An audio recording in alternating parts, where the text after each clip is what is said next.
Have you ever noticed how some people don't need to raise their voice, beg, or explain themselves to take control of a room? All they do is step back, just vanish emotionally, mentally, even physically, and suddenly the entire dynamic shifts. People feel it. They begin to chase, question, panic. The silence becomes louder than any scream. The absence becomes a presence. Now imagine you did the same. What would happen if you stopped reacting? If you chose not to answer right away? If you allowed the world to unfold without your immediate involvement? You would trigger something powerful, something that most people never expect: emotional independence. And with it, a complete reversal of power. This video isn't about becoming cold, it's about reclaiming your center. Because when you stop being constantly available emotionally, physically, psychologically, the world around you loses its script. People no longer know how to manipulate you. They realize they never truly knew you at all. Carl Jung once said, "Everything that irritates us about others can lead us to a better understanding of ourselves." So ask yourself, when you become inaccessible, who panics? Who provokes you just to get a reaction? These are the ones who depended on your emotional obedience, on your predictability. They needed you to stay reactive so they could remain in control. But here's the deeper truth. Your over-availability is not kindness, it's not love, it's not virtue, it's self-betrayal. You say yes when your soul screams no. You show up when you're depleted. You hand out your energy as if it were infinite when in truth, it's the most precious currency you have. Before we go further, pause for a moment. If this already resonates with something deep in you, hit that subscribe button right now. This channel is a sanctuary for those reclaiming their power. Comment below, have you ever felt used just because you were always there? Let's talk. Since childhood, you were taught that your value was directly tied to how much you gave, how fast you responded, how available you were. You were rewarded for obedience, for putting others first, for never saying no. Over time, this conditioning built a false identity, one where your worth depended entirely on your accessibility. But here's a brutal truth. Excessive availability is not a virtue, it's a trap. And the longer you stay inside it, the more invisible you become to yourself. People don't respect what's always available. They don't value what's too easy to access. In fact, the more you give without boundaries, the more they come to expect, to demand, to drain. You become an emotional ATM, dispensing comfort, attention, validation, until one day you're empty. Not because you lack love, but because you gave it all away without return. Carl Jung spoke of the persona, the social mask we wear to gain approval, to be liked, to be accepted, and it is this mask that fuels your compulsive availability. You smile when you're dying inside. You answer calls when your soul begs for silence. You show up for people who would never show up for you. And why? Because you're terrified of losing them. But here's the paradox. The more available you are, the less they see you. Not the real youth, a masked version. The one who performs, pleases, and disappears into the needs of others. This is not compassion. It's abandonment, not of them, of yourself. When you make yourself the emotional support system for everyone else, you exit your own life. You're always in someone else's story, never your own. And in doing so, you pay the price. Peace becomes elusive. Your energy runs dry. And you're left wondering why you feel so alone despite being there for everyone. But what if that loneliness isn't because you're not enough? What if it's because you've given everything to people who never earned your presence to begin with? Every time you respond immediately, every time you say yes just to avoid tension, every time you explain yourself to someone who doesn't truly care, you are giving away your power. And not just any power, your psychic energy. As Carl Jung described it, Jung didn't see the mind as a passive machine reacting randomly. He saw it as an energetic system.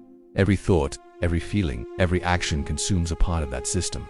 The question is, are you spending your energy consciously? Or are you leaking it into people and problems that don't deserve it? When you argue to defend yourself from petty criticism, when you respond to a manipulative message just to keep the peace, when you enter battles that were never yours to fight, you are burning through your life force. And for what? Let this sink in. What you resist persists. The more you react to things that drain you, the more those things gain power over you. You think you're solving something, but in reality, you're feeding it. Emotionally exhausted people aren't weak. They're simply misdirected. Their energy is being stolen, not violently, but subtly, through guilt, fear, and unconscious habits. And the ones who drain you, they can smell it. They can see that you're always trying to rescue, to explain, to keep everything together.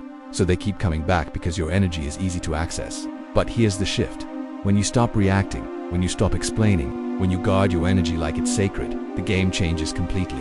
Now you're no longer a puppet. You're no longer a resource. You become a presence. If what I'm saying is igniting something in you, don't stay silent. Comment below, I choose to protect my energy. And while you're at it, hit that subscribe button, because the next part is going to show you exactly how to reclaim your space in a world that constantly tries to invade it. Think about how many hours of your life you've wasted replaying a conversation that didn't end the way you wanted. How many nights you've lost sleep wondering why someone treated you the way they did. How many times you've rehearsed the perfect comeback long after the moment has passed. That's not reflection, that's energy leakage. Carl Jung called it psychic fragmentation, when you disperse your energy across moments, people, and problems that no longer belong to your present. And the more you do this, the more scattered you become. But here's the truth no one wants to admit.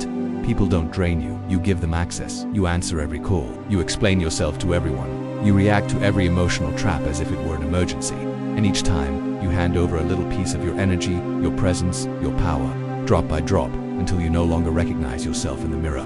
Now imagine what would happen if you stopped, if you chose silence instead of explanation, if you chose distance instead of defense, if you stopped participating in dynamics that only exist because you keep reacting. This isn't about becoming indifferent, it's about becoming sovereign. It's about mastering the art of emotional conservation. It's about understanding that your energy is not free, not unlimited, and not for everyone. When you guard your psychic energy, something amazing happens. You walk into a room and people feel your presence before you say a word. You become unshakable, not because you dominate others, but because you no longer allow them to dominate you. And here's where real transformation begins. By observing your triggers, ask yourself, what are the moments that instantly pull you out of your center? What makes you snap, defend, justify? Those are the entry points where your energy leaks. And that's exactly where you must place your awareness. Not to fight, but to contain, to hold your power. Carl Jung once said, until you make the unconscious conscious, it will direct your life and you will call it fate. And nowhere is that more true than in how we allow others to manipulate our emotions. Most manipulation doesn't happen through shouting or threats. It happens in silence, in guilt, in obligation, in your automatic reactions. People don't need to control you directly. They just need you to keep reacting the same way you always have. It's subtle. That friend who only calls you when they're in crisis. That partner who needs your help every time they face discomfort. That family member who praises your kindness but vanishes when you need them. These people aren't relating to you. They're relating to the emotional role you've agreed to play. And why do you play it? Because you're afraid. Afraid of rejection. Of being seen as selfish. Of losing someone if you say no. But let's be honest. What kind of relationship collapses the moment you stop overgiving? Only the kind that was never real to begin with. You don't owe anyone your constant presence. You don't have to be the emotional firefighter for people who keep lighting matches. You don't have to explain your silence to those who only value your voice when it serves them. Here's where things begin to shift when you start saying no without guilt. When you stop explaining yourself to people who don't deserve access to your truth. When you walk away without offering closure to those who never gave you clarity. Your unavailability will threaten people. Why? Because it removes their power. They can no longer predict you, control you, or guilt you into submission. And now they're forced to look in the mirror. Most won't like what they see. That's not your problem. That's their work. True unavailability isn't about cutting people off, it's about cutting off the pattern that made you betray yourself in the first place. It's not about being cold, but about being clear. You were never meant to be constantly accessible. That's not love, that's codependency, that's programming. And the people who fear your silence the most are often those who relied on your dysfunction. Carl Jung warned us, the more you become yourself, the more resistance you'll meet. Why? Because your growth forces others to confront the parts of themselves they've avoided. When you stop reacting, they lose the emotional script. When you stop justifying, they're left with questions they don't want to ask. Your absence forces a mirror into their hands, and most people spend their entire lives running from that reflection. But what about you? Are you willing to stand in the discomfort of being misunderstood, even disliked, if it means you finally reclaim your peace? Because here's what happens when you stop being available. The masks start to fall. Not just theirs, yours too. The mask of the helper, the fixer, the good one. That persona you created to be accepted begins to crack, and what emerges is something real. Your essence. That's when you become magnetic. Not because you're chasing anyone, but because you've stopped. Not because you're proving your worth, but because you know it. And here's the beautiful paradox. The moment you become unavailable to everyone, you become valuable to the right ones. The ones who respect your time, your energy, your silence. The ones who don't need your chaos to feel whole. But before those people arrive, you'll face the shedding, the solitude, the void. Don't run from it. It's sacred. It's not the death of connection, it's the death of dependence. And from that death, something new is born. This is the silence that reconstructs you. At first it feels like isolation. You feel like you've lost everything: connections, approval, belonging. But over time that silence transforms. It no longer feels empty, it feels alive. And in that space something sacred happens. You return to yourself. You begin to hear your own voice. Again, not the voice trained to please, to explain, to entertain, but the deeper one. The one that knows. The one that whispers truths you used to silence just to keep others close. Carl Jung called this individuation, the process of becoming who you truly are, beyond the persona, beyond the projections. And it cannot happen without solitude. Not loneliness, solitude, a chosen space where your soul finally has room to breathe. But here's what they won't tell you. Silence has a price. You'll lose the people who only loved the version of you that was convenient. You'll be called distant, cold, arrogant. Not because you are, but because you stopped being emotionally available on demand. But don't let the noise of others pull you back into the storm you just left. Your peace is not up for negotiation. Your energy is not a public resource. And here's the test. When someone cannot control you anymore, they will try to define you. Let them. The moment you stop responding is the moment they lose power. If you felt that shift, that quiet inner strength starting to rise, write in the comments, "I no longer betray myself." Subscribe to this channel right now because we're only halfway through, and what comes next will take you even deeper into your own power. The modern world is addicted to noise. Everyone wants to be heard. Everyone wants to respond, explain, debate, prove. But silence is feared because silence is unpredictable. And in silence, control is lost. That's why so many people panic when you don't react, when you don't explain yourself, when you simply vanish. It's not because they miss you, it's because your silence steals their script. While you were speaking, they could anticipate you. While you were reacting, they knew what button to push.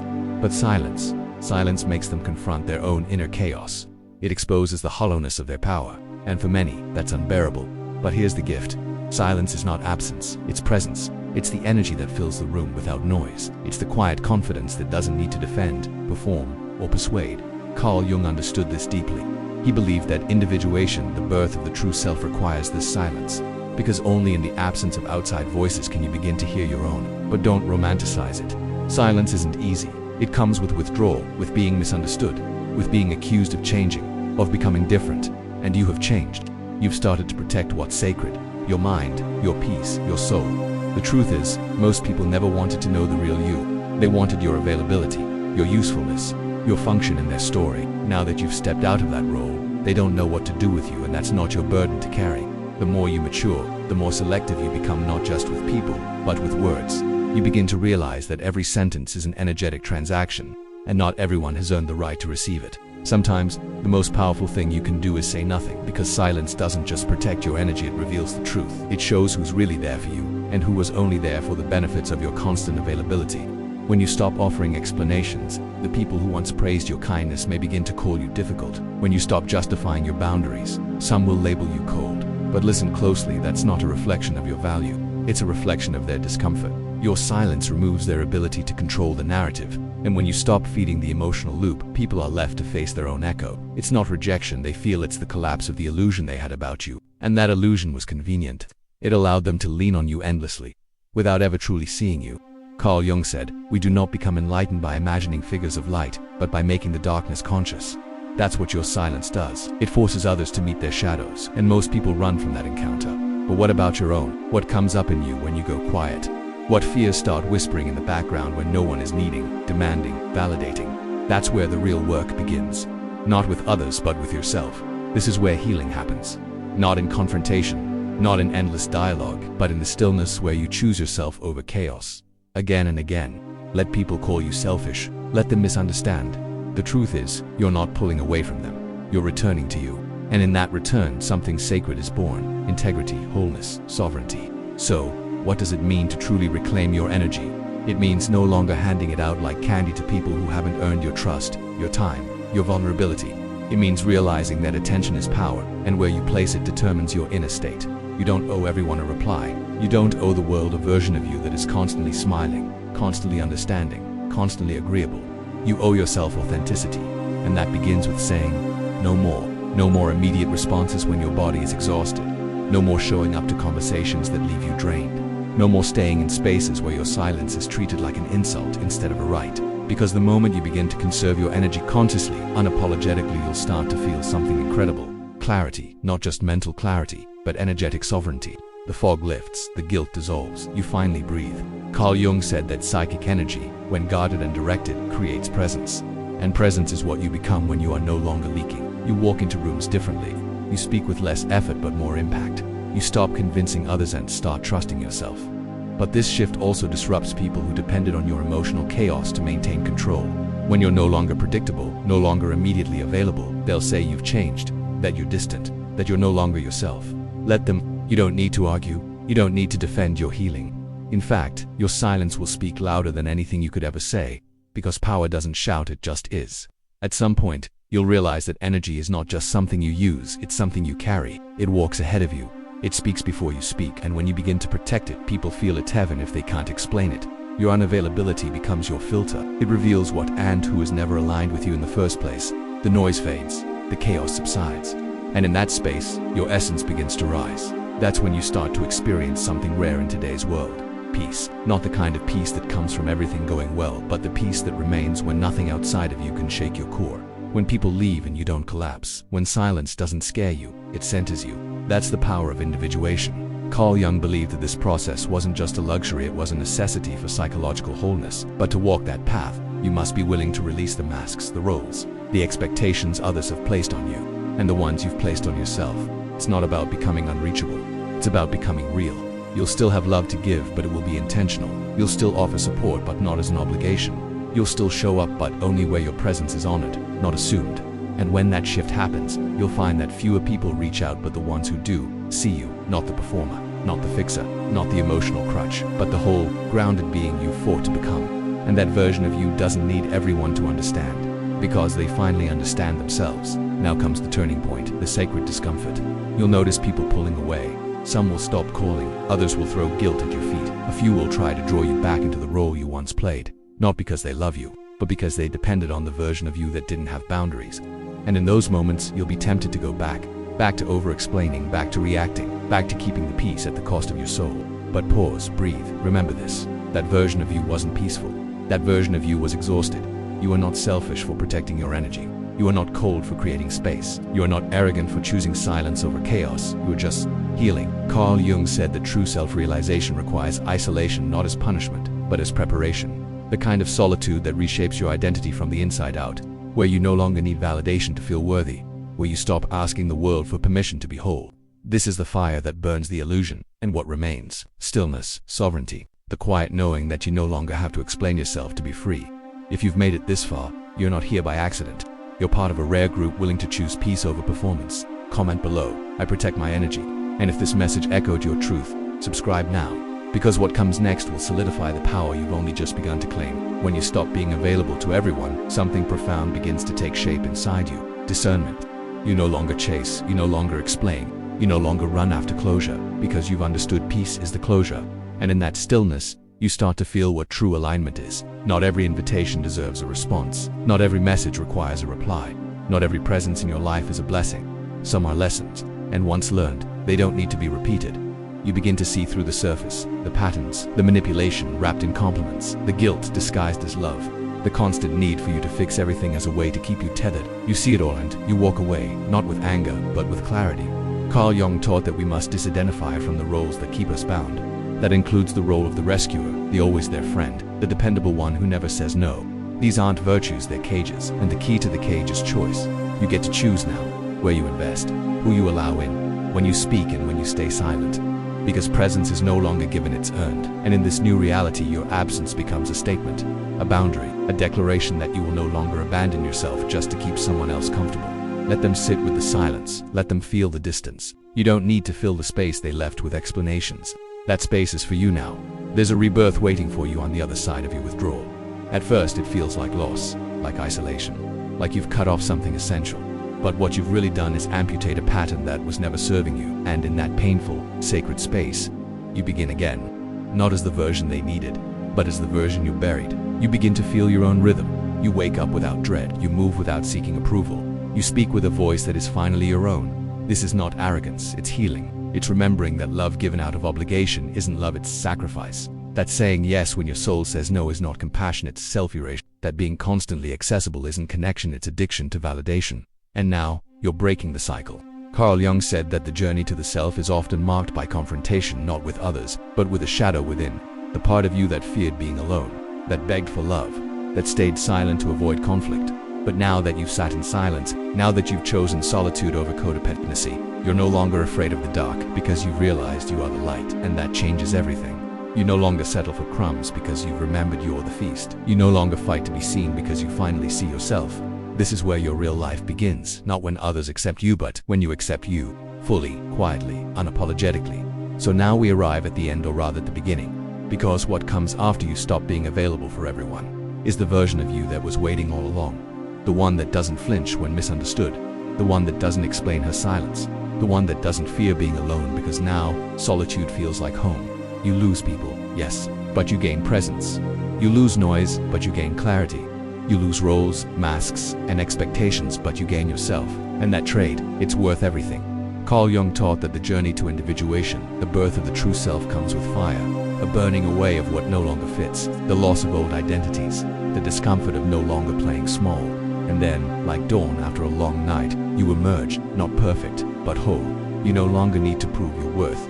You don't chase, perform, or bend. You simply are, present, still, unshakable, and in that being you become rare. Not because you're untouchable, but because you've reclaimed what most have given away, sovereignty. Now, you only open your heart where it's safe. You speak when it matters. You rest when your soul needs rest. And you give not to earn love, but because you are love. So here's the final truth. When you stop being available for everyone, you become irreplaceable to the few who truly see you, and more importantly, to yourself. You don't need to be everywhere. You don't need to be everything. You only need to be you. And that, finally, is enough.